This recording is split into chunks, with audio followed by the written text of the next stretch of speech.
contoh yang nggak baik. Jadi bukan sakit hatinya ya Mas, Yeah. saya kira jangan Yeah. ditrendingkan yang sakit hatinya ya. Yeah. Karena kalau saya pikir sakit hati itu kayak menungso sih, ngopo sih ya udah sekarang sakit Hukum kan besok tidak enggak bisa gitu. dipakai untuk Nggak alat- bisa. apapun Sakit ya. hati itu menurut saya udah selesai dari dulu banget awal-awal gitu loh. Tapi masalahnya nih sampai meranah ke tanya-tanya schedule anak saya pun ditanyain.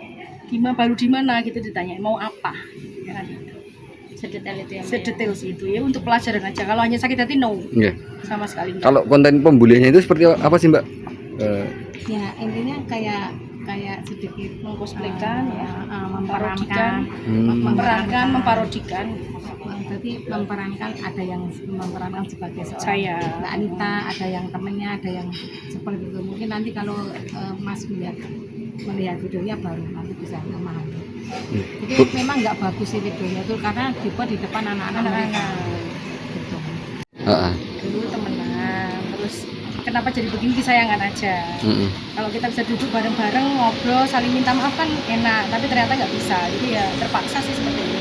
Ya biar untuk ini juga ya, untuk contoh masyarakat juga ya, jangan mudah bikin konten-konten pembulian gitu sih. Berarti Mbak Anita merasa sakit hati dengan konten yang sebenarnya bukan kalau sakit hatinya sih kayaknya ya udahlah gitu loh Mas, cuman ini kan contoh yang nggak baik ya, itu aja sih. Karena kalau nanti diulangi lagi berarti yang namanya pembulian itu dinormalisasi dong gitu. Nggak, kalau hanya sakit hati sih saya kira apa ya udah gitu loh, ya udah kayak saya juga punya urusan lain, punya kerjaan lain, tapi ini untuk contoh untuk yang lain aja, karena ini bukan cuma sekali sih, ternyata sudah pernah ada juga yang seperti ini kan. Kalau hanya sakit hati, tidak ya? Enggak sih, kalau sakit hati udah selesai. Lebih ke edukasi kepada masyarakat juga. Ternyata setelah saya speak up ini memang banyak yang dibully dan diem. Di sekolah itu banyak banget, dan diem. Jadi ya untuk pelajaran semuanya aja. Takutnya ada kasus yang lebih parah juga ya kan, ini nggak berani speak up, jadi memang biar untuk pelajaran untuk semua orang. Saya pendampingan pelapor, saya untuk pemeriksaan tambahan pelapor dan saksi-saksi dalam laporannya Bu Anita.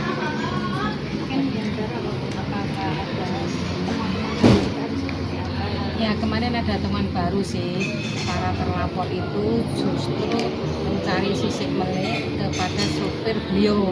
Pribadi. Ya, supir pribadi, yang mana supir pribadi kan tentu banyak permasalahan yang baik perusahaan, baik tentang anak, baik tentang kejadian-kejadian apapun yang di perusahaannya Mbak Anita kan. Ya, makanya kemarin itu mereka terlapor tuh bukannya minta maaf, malah mencari tahu tentang posisi di mana anaknya Bu Anita, apakah sudah berangkat, infonya bagaimana, jemput siapa. Dari sisi Mbak Anita ini kan merasa terganggu dan mau tujuannya untuk apa gitu.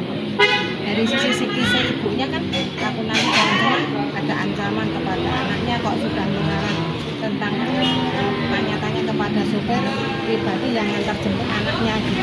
Jadi ini karena kita itu sudah nggak berpikir sejauh itu gitu loh, seperti itu.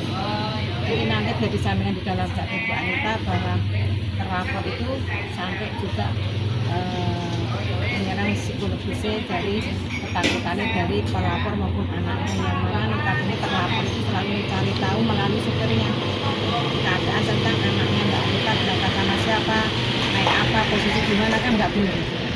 Tambahnya lagi teman barunya itu ya, teman baru, sopirnya sudah dipecat. Sudah saya pecat. Ya karena kami juga tahu nama sopir itu kan sebagai orang percaya dalam yang ada kepercayaan, kalau sampai seperti itu kan membahayakan juga. Itu kan pasca adanya kemarin ya, apakah sudah ada upaya komunikasi sih dari terlapor kepada Mbak Anita? Kemarin sudah ditelepon sopir saya, sudah ditanyain kan, telepon di depan, setelah ketahuan kan saya suruh telepon di depan saya, dibilangin Mbak gimana, ini kan ibunya Nap sudah kasih status kalau mau minta maaf pun masih sudah dibuka, itu dengan segitu. Kalau mau minta maaf sekarang, selesai sekarang tak cabut laporannya. Tapi jawabannya tidak. Buat apa minta maaf, biarinlah kalau dilaporkan ya udah nggak tak gagas orang itu.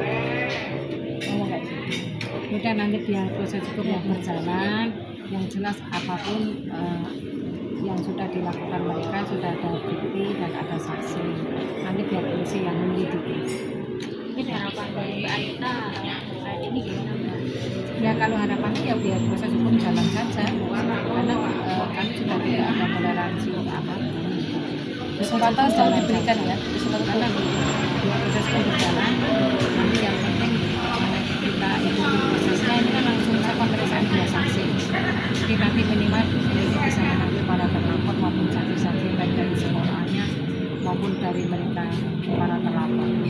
Berarti ini udah meningkat ya? Dari aduan sudah jadi laporan.